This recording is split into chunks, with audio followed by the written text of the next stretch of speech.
ಇನ್ನು ಸಾಮಾನ್ಯವಾಗಿ ಕೊನೆ ಕಾರ್ತಿಕ ಸೋಮವಾರ ಅಂದರೆ ಇವತ್ತು ಕೊನೆ ಕಾರ್ತಿಕ ಸೋಮವಾರ ಬೆಂಗಳೂರಿನಲ್ಲಿ ಬಸವನಗುಡಿ ಕಡಲೆಕಾಯಿ ಪರಿಷೆ ಆರಂಭ ಆಗುತ್ತೆ. ನಿಮಗೆಲ್ಲ ಗೊತ್ತೇ ಇದೆ.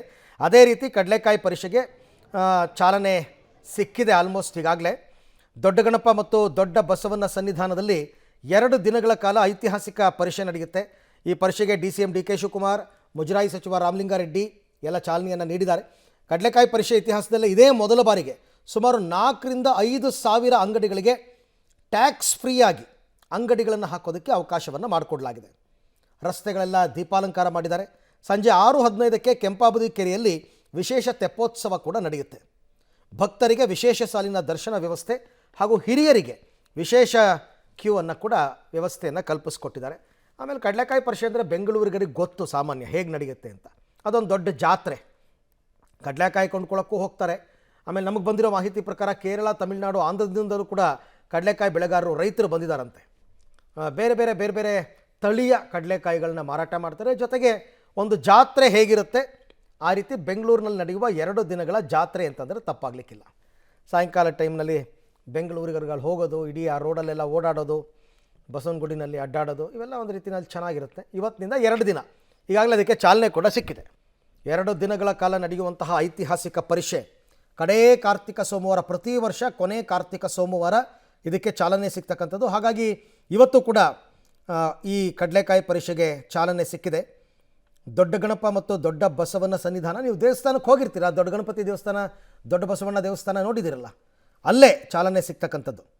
DCM DK ಶಿವಕುಮಾರ್ ಮತ್ತು ಮುಜರಾಯಿ ಸಚಿವ ರಾಮಲಿಂಗಾರೆಡ್ಡಿ ಅವರು ಕೂಡ ಇದಕ್ಕೆ ಚಾಲನೆ ಕೊಟ್ಟಿದ್ದಾರೆ.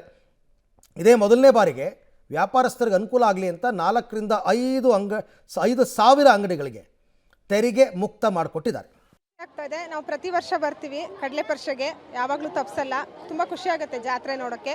ನಮ್ಮದು ಐತಿಹಾಸಿಕ ಹಬ್ಬ ಇದು. ಸೊ ನಮಗೆ ತುಂಬ ಖುಷಿ ಆಗುತ್ತೆ. ತಪ್ಸದೆ ಯಾವಾಗಲೂ ಕಡಲೆಕಾಯಿ ಪರಿಷೆ ಅಟೆಂಡ್ ಮಾಡ್ತೀವಿ ನಾವು. ಚೆನ್ನಾಗಿದೆ. ಆಲ್ಮೋಸ್ಟ್ ಎಲ್ಲ ಸ್ನ್ಯಾಕ್ಸು ತಿಂದಿದ್ದೀವಿ, ಏನೂ ಬಿಟ್ಟಿಲ್ಲ.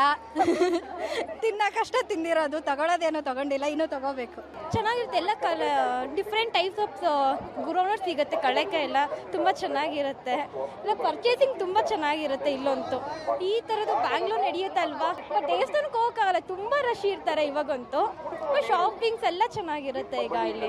ತುಂಬ ಖುಷಿ ಆಗ್ತಾ ಇದೆ. ನಾವು ಕಡಲೆಕಾಯಿ ಪರಿಷೆಗೆ ನಾವು ವರ್ಷ ವ್ಯಾಪಾರ ಮಾಡಕ್ ಬರ್ತೀವಿ. ಹಸಿ ಕಡಲೆಕಾಯಿ, ಹುರಿದ ಕಡಲೆಕಾಯಿ, ಎಲ್ಲ ಕಡಲೆಕಾಯಿನೂ ಹಾಕ್ತಿವಿ. ಜನನು ಜಾಸ್ತಿ ಬರ್ತಾರೆ. 3 ದಿನ ಅಲ್ಲ 4 ದಿನ ಆಗುತ್ತೆ. ನಾವು 5 ದಿನ ಮುಂಚೆನೆ ವ್ಯಾಪಾರಕ್ಕೆ ಬರ್ತೀವಿ. ನೈಟ್ ಆದ್ರೆ ಜಾಸ್ತಿ ಜನ ಇರುತ್ತೆ. 3 ಸೇರ್ 100 ರೂಪಾಯಿ. ಹುರಿದಿರೋ ಕಾಯಿ ಅಂದ್ರೆ 2 ಲೀಟ್ರಲ್ಲಿ 100 ರೂಪಾಯಿ ಆಗುತ್ತೆ. ನಾರ್ಮಲ್ ಅಂದ್ರೆ 3 ಸೇರ್ 100 ರೂಪಾಯಿ. ಚೆನ್ನಾಗಿದೆ. ಬೆಳಗ್ಗೆ ಟೈಮಲ್ಲಿ, ಮಧ್ಯಾಹ್ನ ಟೈಮಲ್ಲಿ ಕಾಲೇಜು, ಸ್ಕೂಲ್ ಮಕ್ಕಳು ಜಾಸ್ತಿ ಬರ್ತಾರೆ. ನೈಟ್ ಟೈಮಲ್ಲಿ ಜಾಸ್ತಿ ಜನ ಇರುತ್ತೆ. ಕಡಲೆಕಾಯಿ ಈ ವರ್ಷ ಬಂದು ಬೆಳೆ ಕಡಿಮೆ ಇದೆ ಮೇಡಮ್. ಅದಕ್ಕೋಸ್ಕರ 60 ರೂಪಾಯಿ ಲೀಟ್ರ್ ಮಾರ್ತಾ ಇದ್ದೀವಿ. ಹಸಿ ಕಡಲೆಕಾಯಿ 50 ರೂಪಾಯಿ ಹಂಗೆ ಮಾರ್ತಾ ಇದ್ದೀವಿ. ಪ್ರತಿ ವರ್ಷನೂ ಬರ್ತಾ ಇದ್ದೀವಿ ನಾವು. ಕಡಲೆಕಾಯಿ ಜಾತ್ರೆಗಂತಾನೆ ನಾವು ಬೆಳೆದಿರೋ ಕಾಯಿ ಮಡಗಿರ್ತೀವಿ ಊರಲ್ಲಿ. ಜಾತ್ರೆಗಂತ ತಂದು ಮಾರ್ತೀವಿ. ಎಲ್ಲ ಕಡೆಯಿಂದನೂ ಬರುತ್ತೆ. ಎಲ್ಲ ಸ್ಟೇಟಿಂದ, ತಮಿಳುನಾಡು, ಆಂಧ್ರ, ಕರ್ನಾಟಕ ಎಲ್ಲ ಸ್ಟೇಟಿಂದನೂ ಬರ್ತಾರೆ. ಕಡಲೆಕಾಯಿ ಪರಿಷೆಗಂತಾನೆ ಎಲ್ಲ ಕಡೆಯಿಂದನೂ ಬರ್ತಾರೆ. ಕಡಲೆಕಾಯಿ ಪರಿಷೆಗೆ 2 ದಿವಸ ಇವತ್ತು ನಾಳೆ ಬೆಂಗಳೂರಿಗರು ಮಿಸ್ ಮಾಡ್ಕೊಳ್ದೆ ಹೋಗಿ ಸಾಯಂಕಾಲದ ಟೈಮಲ್ಲಿ ಕುಟುಂಬ ಸಮೇತರಾಗಿ ಒಂದು ಡಿಫ್ರೆಂಟ್ ಅನುಭವ ನಿಮಗೆ. ಜಾತ್ರೆ, ಸಂತೆ ಇದೆಲ್ಲ ನೋಡಿಲ್ಲದ ಜನರಾದರೆ ತುಂಬ ಚೆನ್ನಾಗಿ ಎಂಜಾಯ್ ಮಾಡ್ತೀರಾ.